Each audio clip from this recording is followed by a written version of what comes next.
Hello and welcome to this special where the bugle has been sounded for the 18th Lok Sabha. That's right. The Election Commission has announced the dates for the big elections of 2024. 7-phase elections starting on the 19th of April, counting on the 4th of June. So 4th of June is D-Day to decide, will Narendra Modi and the BJP get a hat-trick, or can the opposition pull off a major surprise? That's the question on everyone's lips. That's the question that is our top focus on this special. I'm joined by leaders across political parties who will try and answer the big questions. Joining me now from the BJP is Tuhin Sinha, its national spokesperson. Shama Mohammed is the Congress's national spokesperson. I'm joined by Riju Datta, the Trinamool Congress's spokesperson. Abhinandita Mathur is joining me from the Aam Aadmi Party, and Krishak Mane is joining me from the Bharat Rashtra Samiti, which finds itself in the news just now for perhaps the wrong reasons. We'll come to all of that in a moment, but first, the first of our big questions. Is 2019 or 2024, Mission 2024, Modi versus who? Is that the key question? Is this a leadership battle above all else? Let me start with you, Shama Mohammed, because the opposition complains you don't get enough time on TV. So we'll start with the opposition, and that question is to you. The BJP is very clear. This is about Mr. Modi. They want a hat-trick for Prime Minister Modi. Modi ki guarantee ab ki baar 400 par. How do you respond to that question? Rajdeep, this election is about democracy is there in this country or not. According to us, there is the death of democracy as of now, and we are telling people that this might even be your last election, because it is what is happening right now in this country is very dangerous. Now let us understand, very important thing is the electoral bonds, in which the Supreme Court said it is unconstitutional, and it is the biggest scam of independent India. Now, what has happened after that? I mean, I haven't seen many debates or discussions on channels about it. That should be the debate of the decade. I mean, look at that. Getting money from outside of this country as much as you want, and you can remain anonymous. And we have seen how various acts, RBI Act, Corporate Act, Income Tax Act, FCRA, all have been changed to pass this bill, and how the Election Commission at that point, as well as the RBI governor, was against passing this. But we don't see any consequences after that. You know, this is a major scam, and you know how Mr. Modi came to power. Na khaunga, na khane dunga. And there was an anti-corruption movement at that point of time. But what happened? Where was the corruption? There was nothing of that sort, but it was a movement. So there is a huge worry. Now today I just saw the... Ma'am, I'm going to ask everyone to keep their... No, ma'am, I'm going to ask everyone to keep their intervention short, because there are 6 of you. I also want to tell you that I don't know what other channels do, but it was my top story, and I focused on electoral bonds right from the moment that story happened. But please go on very quickly. I have 30 seconds more. I asked you a question. Is 2024 Modi versus who? Or is it, as you're saying, electoral bonds that is the big issue? No, the issue is in 2024 is unemployment. The issue is price rise. The issue is death of democracy. These are the issues. Why should it be Modi versus the rest? It is not that. This country is a democracy. There are the India Alliance, which is fighting against the NDA. And that's how elections have been fought for years in this country. There is the Congress party before, as well as the BJP. So there are these. Why should it be? Who is doing this, Modi versus the rest? I fail to understand. It is the media hype again. It is not us. It is the media which is hyping this thing about Modi versus rest. I want to ask one last thing. Why is it that when he's campaigning, he's not talking about what he has done in the last 10 years or last 5 years? He goes on criticizing the India Alliance. But why not talk about what you have done? Okay. What you have done in the last 5 years, but never talks about it. Okay, you made your point, ma'am. You made your point. Talk about what you have done. I want to know. Yeah, I'm going to put a timer on each of you so that each of you gets equal time. We are now into elections. Tuhin Sinha, Shama Mohammed makes the point that this Modi versus who is simply media hype. In my producer's first question, so my producer has gone and hyped up the question Modi versus who. He's fallen for the BJP's trap, is what she says. Election, this is a parliamentary democracy. We elect 543 MPs starting April 19th. We're not voting for one person. The BJP wants to make India into a presidential style system. Good evening, Rajdeep. Rajdeep, we are at the cusp of entering into what will truly be one of the most historic elections in India, an election which will throw up one of the biggest mandates in the last several decades. And there is absolutely no competition to Modi. On the one hand, is a party which talks about Viksit Bharat. On the other hand, you have an alliance which is constantly working towards balkanization of Bharat, whether it is through its repeated attacks on Sanatan Dharma or through caste divisions which they are trying to foment every now and then. On the one hand, you have a party which has a clear economic vision for the next 20 years. And on the other hand, you have a party or an alliance which does not have a vision for the next 20 hours. On the one hand, you have a party which believes in fulfilling its election promises. And on the other hand, you have an alliance whose only objective of coming to power is to perpetrate many scams to loot the country. So there is absolutely no competition. Since the Congress is absolutely ignorant about what has happened in the last 10 years, let me quickly elucidate them. Let me quickly enlighten them. 25 crore people have been brought out of poverty line. Unemployment data, as per a very comprehensive SBI report, says that the unemployment rate is at its lowest at 3.2%. Through DPI, Digital Public Infrastructure, 3 lakh crore worth of money has been put directly in the hands of Labhartis. 13 crore people have been given tap water connections. Jan Dhan, there have been 50 crore plus accounts of Jan Dhan accounts. And obviously the national highway stretch has gone up to 91,000. Can I just stop you for a moment to ask you this? First of all, I must fact check you on unemployment, because unemployment numbers, even though you claim, there are various other numbers which say unemployment is much higher in the NDA years than it was in UPA, but we can dispute that. But my limited point to you, are you going, just a minute, sir, are you going into the 2024 elections on a positive agenda where you're saying you will provide a path to Viksit Bharat? Or is your primary agenda to say, please don't vote for the opposition because they don't have a leader, according to you, comparable to Prime Minister Modi? Or is it both? If you look at Prime Minister Modi's rallies over the last month and a half, Viksit Bharat is the only theme going forward. It is space economy, it is solar energy, solar panels over rooftops. So I think everything that we are talking about, infrastructure creation, and 11 lakh crore of capex expenditure simply cannot be jobless growth. So there could be different figures of unemployment, but I think, common sense would tell you that 11 lakh crore of capex expenditure can never be jobless growth. If you look at ESIC figures, there has been a constant increase you made your point. The last data. You made your point saying you want people to vote for a Viksit Bharat as envisaged by the BJP. When you were speaking, Ms. Mathur was smiling from the Aam Aadmi Party. Ms. Mathur, you are in alliance with the Congress here in Delhi, but you're fighting them in Punjab. And many believe that's part of the problem, that people are seeing this India alliance to be rather discordant. No, I would think that's part of our strategy, actually. It's not part of the problem. Certainly, it can be a problem for the BJP.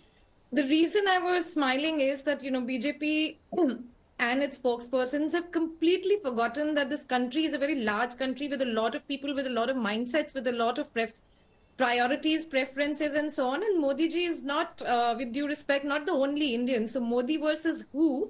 Our answer would be Modi versus rest of India, the way things are at the moment.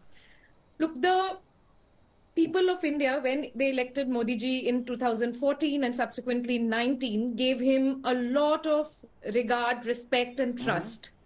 He claimed that, Achhe Din will come. He claimed that 15 lakh will come. He claimed that schools will become great. He claimed that Bhrashtachar khatam ho jayega. He claimed Garib Aadmi, Aam Aadmi ki sarkar vagera. Every single thing, every single promise on which the people of this country, the innocent people of this country trusted the BJP and Mr. Modi, they have cheated us and they've failed us. Look at the look at a very peculiar case No, of... no, give me an example. No, no, you see, you all make generic points. I want a specific. You say Prime Minister Modi has cheated the people. Please give me one thing that you believe he has cheated the people. Absolutely. You know, we look at the issue of women, for example. You know, he promised mera 56 inch ka chhati, etc., and women will be saying meri behan, maa, vagera. Look at how they've treated the poor wrestlers. You know, this is just a small example. The rate of unemployment is at an all-time high, and the BJP spokesperson is in a la la land. I'm sorry, this is not WhatsApp University. There are so many other factors, and of course, the latest bomb is the election commission's revelation, thanks to the Supreme Court on the electoral bonds, and it's so, you know, and we are yet to know who actually gave money I'll come to electoral bonds in a moment, and yes, whether we will come just to a minute, later, ma'am. but I is the election commission's revelation, thanks to the Supreme Court on the electoral bonds, and it's so, you know, and we are yet to know who actually gave money to I'll come to electoral bonds in a moment, and yes, whether we will come just to a minute, later, ma'am. but I think that will your be a turning time point is for up. a lot of us. Your time is also up. I'm also going to ask my producer to put all the X factors that will matter in this election. But you, Riju Datta, come from a state which many believe is going to be the real battleground, 7-phase election in Bengal along with UP and Bihar. There are those who believe, Riju Datta, it's states like Bengal where Prime Minister Modi hopes to gain. They won 18 seats last time. There are 42 seats there, and the BJP is already saying this time minimum 25 plus is what Amit Shah told us at the India Today conclave. Is Bengal, you accept, a state now where the BJP is on the rise and the Trinamool Congress after Sandesh Kali on the back foot? In Bengal, there is no Modi ki guarantee. In Bengal, what works is Didi ki guarantee. Let me get that off the bat first. I was at your India Today conclave yesterday as a speaker, and I have heard what Amit Shah said. And I'm saying this on record for your national and international viewers. BJP will not even get the numbers they got last time in 2019. They will not even get 18 seats in Bengal. So Amit Shah ji can try to, you know, pep up his cadres by giving a target of 25 seats. But I am saying it on record, they will not even achieve the numbers they have got last time. No, what is the difference? You see, all of you will make the rhetoric that we will do much better. I want a clear reason. I'm putting up the X factors on my screen at the moment, which viewers are watching. I want to know, according to you, why do you say that Mr. Modi will not do as well as 2019? Because, simple reason, because when Mr. Modi talks about Viksit Bharat, he has robbed the people of Bengal of their Manrega and rightful dues. When Pradhan Mantri Modi talks about na khane, na khaunga, na khane dunga, he has robbed 11 lakh beneficiaries, rightful beneficiaries of Awas Yojana money. He has taken 4.6 lakh crore money as tax from Bengal, and he has stopped the rightful dues of 1.5 lakh crore to Bengal. So all in all, you know, so you're going to play the Bengal. You're going to play the Bengal. Very 10 seconds, please. Yeah, 10 seconds.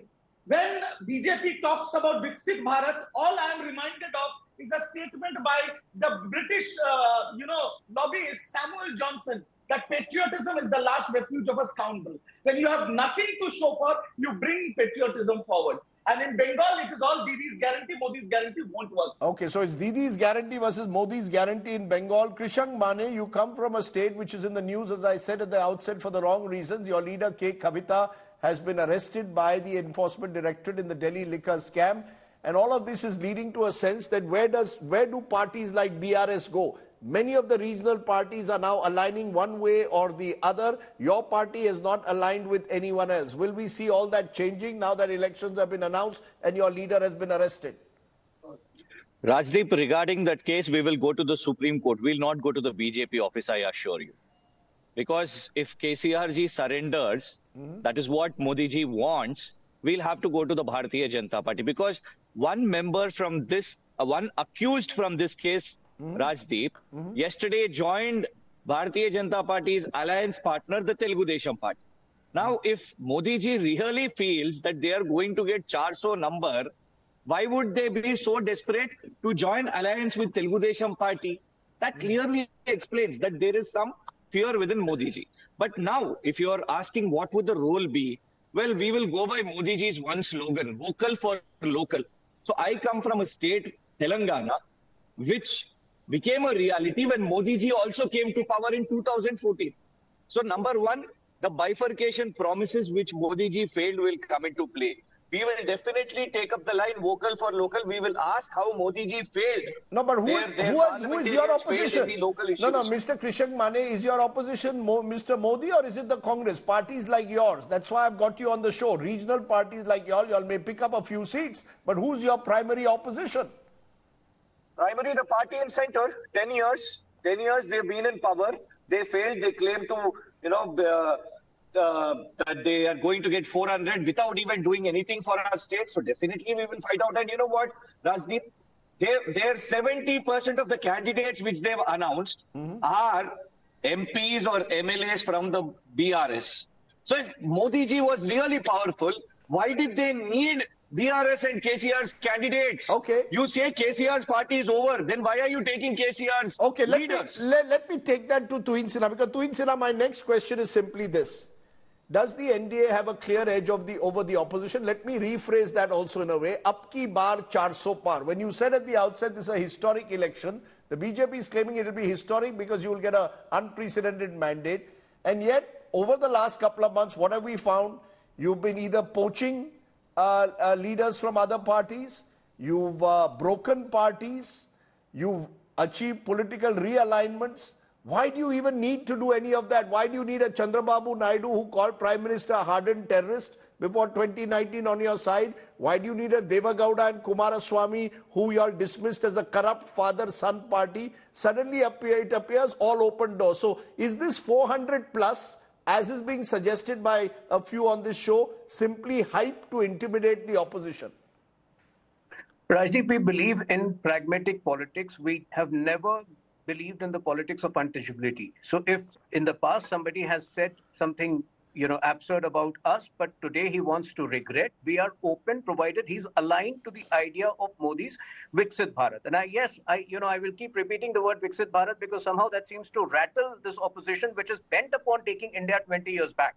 So yes, when it comes to the Congress party, not just are Congress people leaving Congress party to join BJP, they are willing to join anybody. In Maharashtra, congressmen are joining Eknath Shinde's party. They are joining Ajit Pawar's party. So I think that there is a general despondency in the opposition camp. We are more than us poaching. Forget us poaching. I think everybody, most of the people in the opposition who want a career in politics realize that over the next 10 years, this opposition has no chance of coming to power. So you're saying when someone they want to join either the BJP or its supporting parties. So Tuhin, you're saying that when someone wants to join you, all they have to say, we are with Viksit Bharat, and you forget everything else. Is that what you're telling me? No. On the contrary, I can tell you this, that the number of people we have actually let in is a very small fraction of the number of people who want to join. If we open up our doors, 90% of the Congress party would flee the Congress party.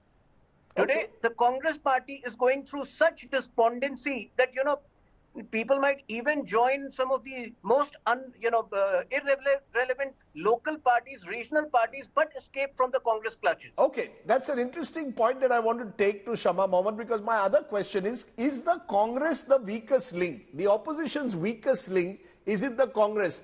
There is a graphic I keep showing viewers, which is that out of 186 seats of a direct fight in 2019 between the Congress and the BJP won more than 172. The Congress won just barely 10 to 14 seats at the time. Do you agree that the Congress, according to Tuhin Sinha, is the weak link? People want to leave the sinking ship. Rahul Gandhi's Bharat Jodo Nyay Yatra has not caught the imagination according to the BJP.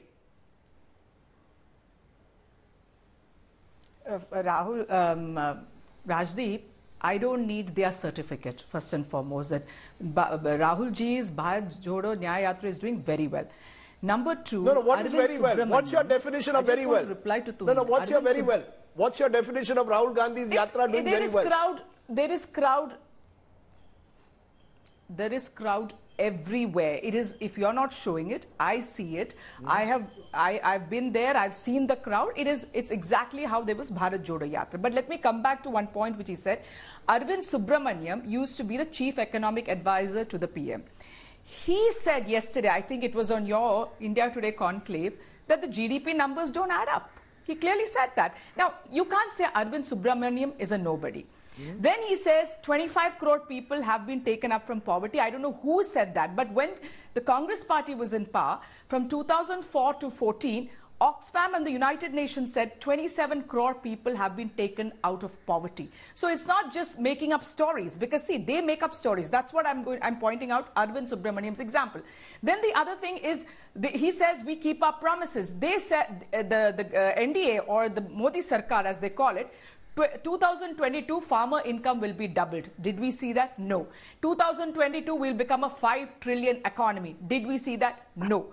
So all these sort of lies nobody will believe. Then he mentioned about capex. For his kind information, in this budget, the capex was down. It didn't go up. They reduced it because they wanted more private investments. So these lies, Rajdeep, have to be taken. And ma'am, that's about them. What about your party? Ma'am, I take them. I asked you a question on your party. Your party has come up with its own slogans. You're giving a right to apprenticeship. You're claiming you're going to give 1 lakh rupees per month to poor, one woman from a poor family. You're giving all these so-called rights. The BJP says this is not clicking. None of this is going to work. All that the Congress is about at the moment is anti-Modiism. I heard Nirmala Sitharaman say that's the reason, another reason why people are gravitating towards BJP, because Congress is coming up with a negative agenda. So I can only give example of the UPA Sarkar. We got in Manrega, didn't we? We got in the Food Security Act. We got in right to education. We got in right to information. So and we got in the Nirbhaya Act. So and employment at that point of time, we didn't have these unemployment figures. We waived farmers' loan in 2008, 70,000 crores. So we walk the talk. That is what is the Congress party. So I can give out the examples of what we've done in the 10 years. What is the one big thing? What is the one big thing why you're confident in the Congress party? Ma'am, what is the one big reason why you believe the Congress party in 2024 will do better than 2019 and 14? 2014 you got 44, 2019 you got 52 seats. Why do you believe you'll do better? Give me one reason, one solid reason. See, Rajdeep, if you go out, as I go out, I travel in autos, I travel in taxis, I travel a lot. You have to listen to the people out there. They are saying the problem for them is the price rise. They're saying our salaries haven't gone up and employment hasn't gone up. Before 2014, if 5 members live in a house, 3 of them were working. Now, if 5 members are there, 1 is working. And look at the price rise. Look at the GST on all the things. Below 20 kgs or 20 liters, you have 5% GST on atta, dal, chawal, curd, milk, butter, ghee, everything. About 20 kgs or 20 liters, you don't have the 5% GST. So for who is this Sarkar? Okay. It is for the rich. It is never for the poor or the okay, middle class. your time, ma'am, your time is up. Your time is up. You make a point though, which is one of my X factors. No, ma'am, just a minute, ma'am. I will conduct the debate and I will ask you the question. You've got to respond. X factor which I raised was anti-incumbency. 10 years now, Mr. Modi in power. Is there anti-incumbency? Is one of the X factors that I've raised, remember, in this. Modi factor dominant, but is there also 10 years of anti-incumbency? Shama Mohammed appears to be alluding to that. But Riju Datta, there is also the question that emerges, which is quite simply this. Is the India alliance good enough to take over on Mr. Modi? Is the India, you all made so much of hype over this India alliance till a few months ago, but the alliance is torn apart, which is my next big question. You've got Mr. Modi on one side and the BJP, which has worked to a very clear agenda, a plan for months on end. They have planned this election. On the other hand, the opposition is in disarray because you all have not been able to get your act together. Where is this India alliance? Maybe on paper it looks like the India alliance is in disarray, but let me tell you what Mamata Banerjee told in one of the India meetings that happened in Delhi. She said, Congress as the primary opposition will contest directly with the BJP on 100 and 150 odd seats. The other regional parties who are very strong in their backyard, who have the ruling government in their own state, like Mamata Banerjee in Bengal, like Mr. Stalin in Tamil Nadu, like Mr. Kejriwal in Punjab and Delhi. If we win our own bastions, then if you see the numbers, collectively the opposition parties have more number than the NDA. All we have to do is we have to all fight our own ground. We have to defeat BJP. And in Bengal, if you see, Mr. Sadeh said, last 4 elections, when there was a direct contest between Modi versus Mamta, Modi versus Didi, Modi's guarantee versus Didi's guarantee, it is Didi's guarantee which has triumphed. Well, not exactly in 2019, sir. 2019, the BJP did reasonably well. They suddenly got 18 seats and now they expect to do even better. But you're claiming that your alliance will work on the ground. Now, I don't know how that's going to work on the ground when in seats you're going to fight against each other like Behrampur, Yusuf Pathan versus Adhir Ranjan Chaudhary. So there are lots of internal differences there as well. I want to turn to you there in a moment, Krishank Mane, because another question is, will Mr. Modi's South push work? The Prime Minister is investing a lot of his personal equity and political equity traveling down south. He's been in southern India even today. The BJP won only 29 out of 130 seats in the south in 2019. Do you expect that to change dramatically, Krishank Mane? Do you accept that the BJP is now slowly building itself in the south? Well, politically, Bharatiya Janata Party or Modi ji has given a lot of time or campaign or pom-pom for the south. But the point is, they have always evaded the discussions of, be it the taxation issues or, the finances. In fact, on that, we are all together. The delimitation of seats, which the Bharatiya Janata Party doesn't want to answer, yes, it's not happened yet, but it's going to happen. But we've been questioning that South India will be affected with the delimitation of constituencies. At the same time, in the finances, we are facing injustice. We stand with the state of Karnataka, Kerala, be it whichever political party is in power there. But when it comes to the South Indian issues, definitely this has to be the agenda for the Lok Sabha polls, and we will stick to it. We will definitely question Modi ji that how have you treated the South Indian states? Okay, interestingly, Tuin Sinha, the way I see the election calendar, most of South India gets over in the first phase. Tamil Nadu in the single phase on 19th, then Kerala on 26th, and Karnataka 26th and 7th.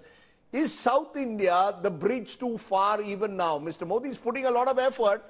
But if you want to get, as you all claim, 400 par, you're going to have to make some gains surely south of the Vindhyas. Rajdeep, it's a myth that has been propagated by the opposition that we are weak in South India. In fact, South India is going to be the biggest game changer in these elections. Let us come to Karnataka first. From 2004 onwards, in not a single Lok Sabha election have we got less than 16 out of 28 seats in Karnataka. That includes two elections, 2004 and 2009, when we did not come to par at the center. So in Karnataka, it's going to be a complete sweep this time, at least 25 to 26 seats. Now let us come to Tamil Nadu. Anna Manai's Yatra has been a huge game changer. We have decimated the propaganda of Dravidian politics, which is visible. This decimation is very visible on the ground. We are going to get at least 6 to 6 seats and possibly higher than that in Tamil Nadu, which is possibly going to throw the biggest surprise these elections. In Kerala, we are getting at least 2 to 3 seats. And in Telangana, mind you, where we got 4 Lok Sabha seats in the last elections, when we had merely 6% vote share in the assembly. This time, the assembly vote share has doubled for us, and that is going to show in the performance in the Lok Sabha as well. Where are you getting all these South numbers? India is going to throw the biggest surprise in these elections. Tuin Sinha, when you throw numbers like, at me 6 seats from Tamil Nadu, 2 to 3 in Kerala, where are you getting them? Are you getting them from the channels, some of whom do opinion polls sitting on desk rather than going out in the field? No, I don't go on the field, but obviously there are a lot of reporters who go on the field and who have been putting out opinion polls. Besides, we have our own monitoring mechanism in place. Okay, so y'all are confident that you will. Entire so y'all are confident that politics. Y'all are confident you will. The entire facade of Dravidian politics has begun to crumble. DMK is in a complete mess, and which will be visible in the result when it comes out. Okay. Can I for a moment though, therefore look at what I call the battleground states? And Shama Mohammed, I'll come to you also, Ms. Mathur, in a moment. Which are the battleground states? Now, Maharashtra is going to polls in 5 phases, Uttar Pradesh in 7, Bihar in 7, and Bengal in 7. If I add up the seats in these 4 states alone, they come to more than 200 seats. And many believe that these are the 4 battleground states of 2024. And the general belief is Uttar Pradesh is the BJP's, Bihar Bengal and Maharashtra are the tough states. Would you agree with that? Maharashtra in particular is where you will need to make some gains, because I'm trying to understand. Everyone talks BJP 400 par. I want to know, how will Congress cross 100? To cross 100, you will have to start making gains somewhere. Which are the states, ma'am, that y'all can actually make gains, you believe, in 2024? So Rajdeep, before I come to that, I found whatever Tuhin said laughable in the south, especially Tamil Nadu, where they will not have a single seat. Kerala, not a single seat. Karnataka, he says they're going to win 25. Again, rubbish. So Telangana, we are going to be, so Telangana and Karnataka, we will be doing very well compared to, because last time we had just one seat in Karnataka, and Telangana also will do very well. We will do very well, we'll do much better in Bihar, in Maharashtra, in Chhattisgarh. So these states we will do well, and Madhya Pradesh as well as Rajasthan, because last time in Rajasthan we did not get a single seat. Ma'am, you just lost the assembly election. Ma'am, you just lost the assembly elections badly in Madhya Pradesh, and you lost in Rajasthan. What has changed, you believe, in 3 months? So in 2019, if you recall, the Bharatiya Janata Party lost the assembly election in Rajasthan and Madhya Pradesh. If you recall, Rajdeep, you're a senior journalist. So definitely there is, it doesn't mean if you lose the assembly elections, you cannot win now. Of course, there is a change at the ground level. There are certain equations at that point of time and arithmetics which cause these issues, and we know what it is. We have worked on that, and you are going to see a change out there. But very important point I want to say about this election. You were talking about the faces. Now, they want one election, one nation. They want all the elections, where the assembly and the general elections together. I want to ask Tuhin today, why then 7 faces? I mean, I'm shocked. What is happening in this country? Maharashtra, 5 faces for what? So that means security. They say we have become a safer place, terrorism has gone down, internal security is good. Then why are we having these number of faces? And when you want to go to one nation, one poll, you are getting more and more faces. I think, if I'm not wrong, in 2009 we had only 4 faces. Can I just stop you? No, can I just stop you, ma'am? So we are able to conduct a better election than them. You make a good point. In fact, Maharashtra was 2 phases at that time. It became 4 phases only last time. Now it's been brought to 5. You know, Tuhin Sinha, before I come to Ms. Mathur, I want to ask you this. It seems for me, frankly, a little surprising, if not ridiculous, that Maharashtra, a state with no political violence or record of political violence, has 5 phases.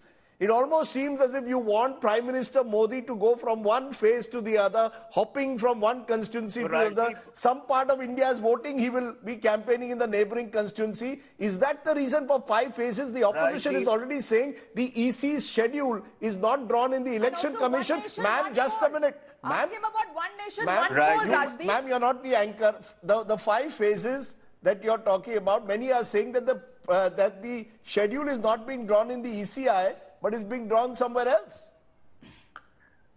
Rajdeep, I can understand Congress not following the Election Commission press conference, but I think, this question was very, answered in detail by the Chief Election Commissioner. One is obviously the security reason, but over the years, if you look at it, what's the security issue in Maharashtra? There were elections of 7 phases. Now, when it comes to Maharashtra, this is for the Election Commission to answer. No, you can't be making fun of it, because these are the people who used to rig elections in Kashmir.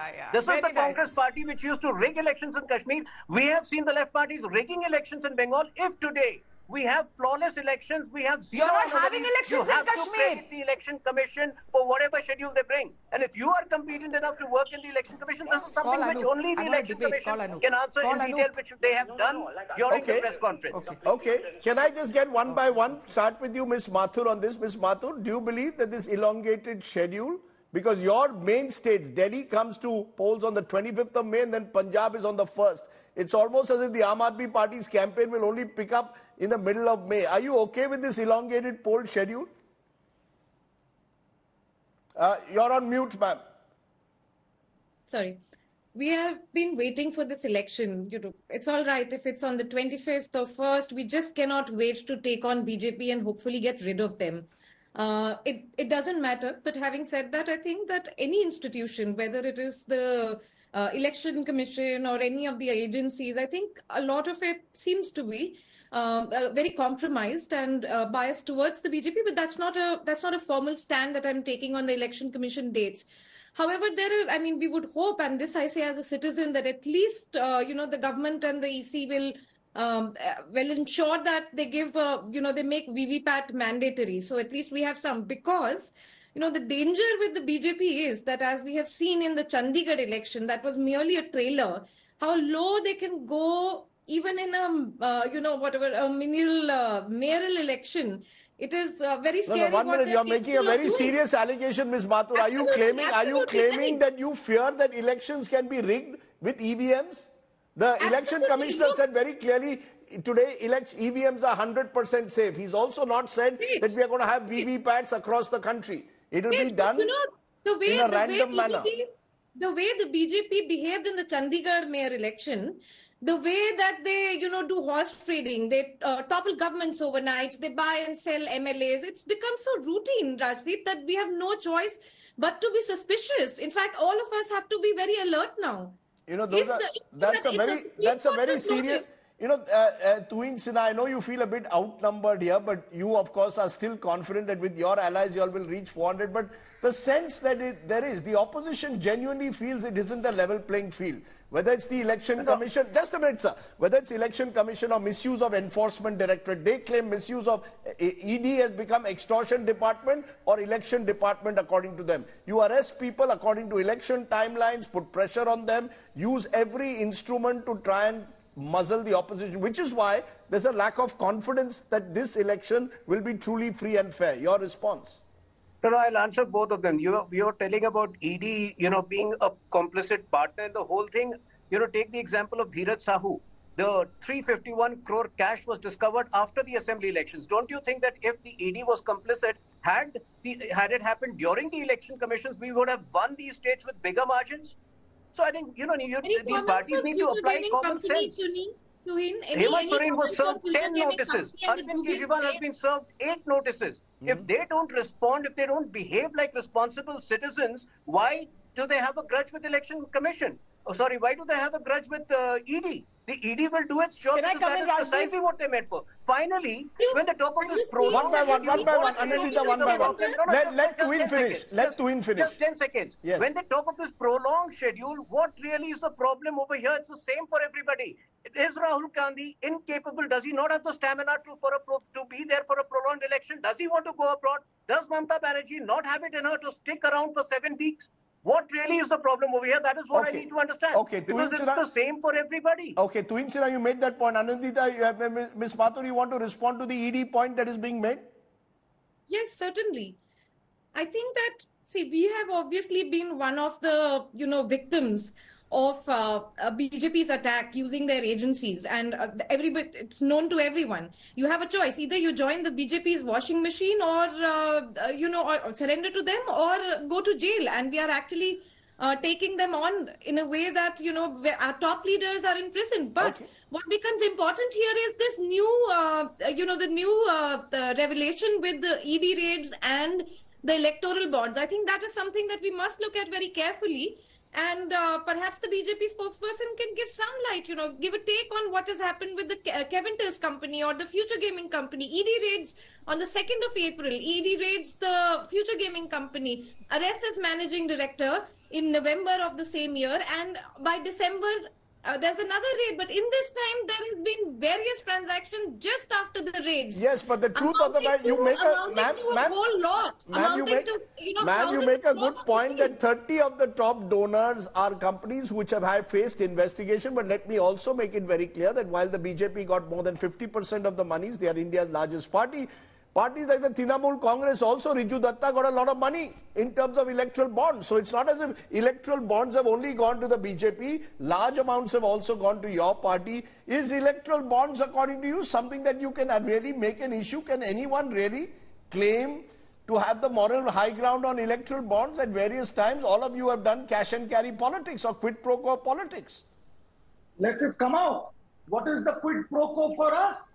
It is already out in the open that there are companies that have donated to electoral bonds and that they have got plump government contracts, union government, central government contracts.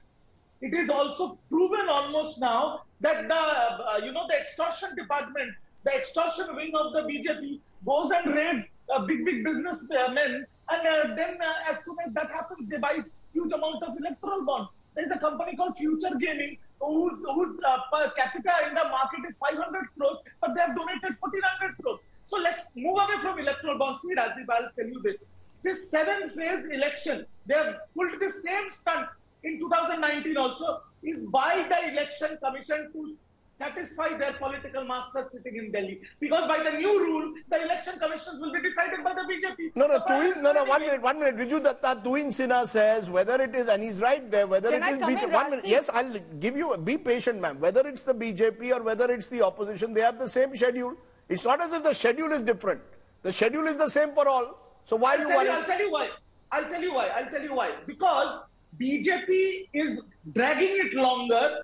First, it is anti-federal. Why?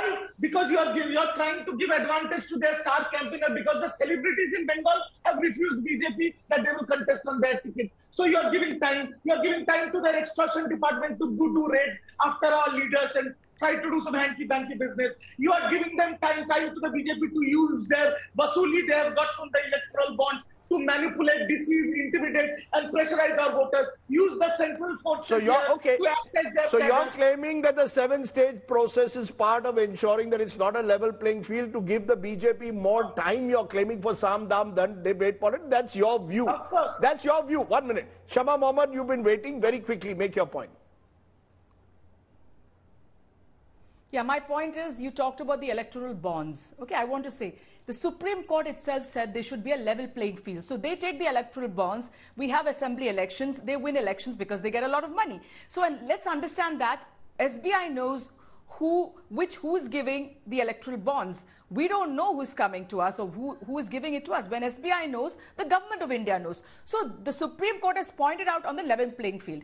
The other thing he said is why Rahul is not ready for a long election for 7 phases. It's not about Rahul Gandhi ji is ready or not. My question is their hypocrisy. They want on one side, one nation, one poll, but on the other hand, they can't conduct the general election in 1 phase or 2 phases or 4 phases like we did in 2009.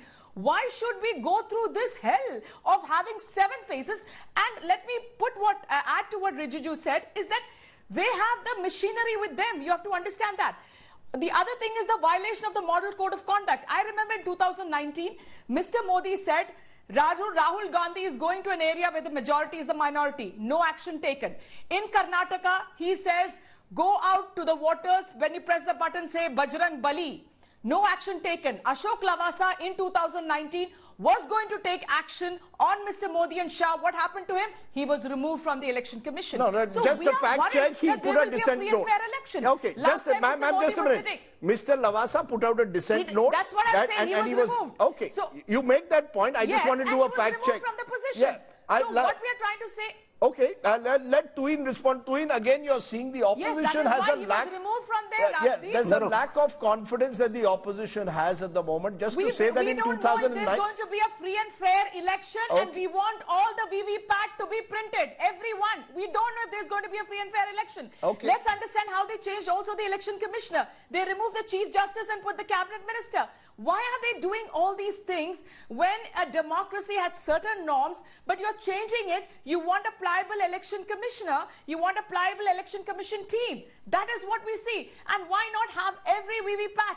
Everybody who presses gets to see the VVPAT, and let's put that into a ballot box. Okay, so the election commission has said that's not. The opposition is worried. It's not. It's election commission at least has claimed that is easier said than done. It's easy to say that in a studio, but that is for the opposition, hopefully, to raise that issue with the election commission. But Tuin Sinha, once again, when the opposition keeps saying it's not a level playing field, when they keep saying institutions are mismanaged, do you believe that the BJP also needs to do any kind of introspection? Are you seriously telling me that when 95% of the politicians who've been investigated by the ED in the last decade are only opposition politicians, I should not be raising that question with some element of skepticism and cynicism about how the BJP may be misusing the ED? First to Shama Mohammad's charge, I mean, she speaks a lot of things which are factually very incorrect. She says that why can't we have a single-phase election like in 2009? The last time we had a single-phase election was in 1984, if I remember correctly. And you said four verify phases. that. From No, madam, Shama Mohammed, you were referring to Maharashtra. Just a minute, ma'am. Yeah, but Twin is right. No, these are things which the Election Commission is in the best position to decide. Last time, around 100 in about 100 constituencies, VVPAT corroboration was done. And in not a single constituency was any error detected. These are the people who would, the moment they lose, they suddenly call for paper ballots. I think, the Congress needs to improve its temperament. They need to work on their abilities to mobilize people rather than keep blaming us. The Election Commission has done a brilliant job. The anomalies have virtually been nullified. No, ma'am, just a minute. Election in 2009. Ma'am, just a minute. You have to put down your voice. Sorry. In which state, how many days elections are taking? That is entirely the prerogative of the Election Commission. That was, that was explained in some detail by the Election Commissioner today. But if the opposition is still you didn't answer my ED question, Tween. Tween, you didn't answer my ED. Tween, you didn't answer my ED-EB question. Enforcement Directorate, electoral bonds. Will these be issues or not? These will be absolute non-issues because, like I've said in other shows, we got about 55% of the funds, which is similar to the percentage of MPs we have got. I think it is parties like TMC, which for merely 23 odd MPs have got 14% of the funds, who have a lot of explaining to do. Rahul Gandhi has been vilifying two industrialists left, right and center. The election bonds is way better than cash money coming in, which the Congress party had been pocketing for its Congress party leaders had been pocketing for their personal uses. That's your view. That's your view. Barring the anonymity factor of the donor, the fact is in the balance sheet of both the contributor and the person receiving it, which is the BJP, the transaction is very clearly reflected. Okay, that's a point. Is only sir, to prevent the that's a point. That's a point. This opposition has indulged in over the last few years, the way they have demonized people who have not supported them. Okay, that's a point. But the fact also is that there seems to be a link between raids. Just a minute, ma'am. Ma'am, just a minute. There seems to be a link between raids that are carried out at times and the donations that are being made. That's the calendar, and that leads to suspicions of potential quid pro quo. That is also important. Both these points are important. You've raised one argument forward. Yes. To take your argument forward, were the investigation closed after the donation came in? Anybody is free to contribute, but if the investigation has been started, that will go to its logical end. The raids won't stop. Okay, this is not a debate. No, we will have another. We have many more debates to do on electoral bonds. The one I can promise you, these issues will be raised. But I have reached the end of my program. It's the election bugle being sounded. I want each and every one of you to give me a number. I'm going to hold you to a number that you believe you all will get at the end of the election. I'll start with you, Krishank Mane. I know that the BRS at one stage aspired to be a national party. You're not quite anymore. But I just want to ask you, who do you think will win 2024? Quick answer, 10 seconds. You're on mute. You're on mute, sir. You're on mute. You're on mute, sir. Okay, I can't hear. Mr. Manik?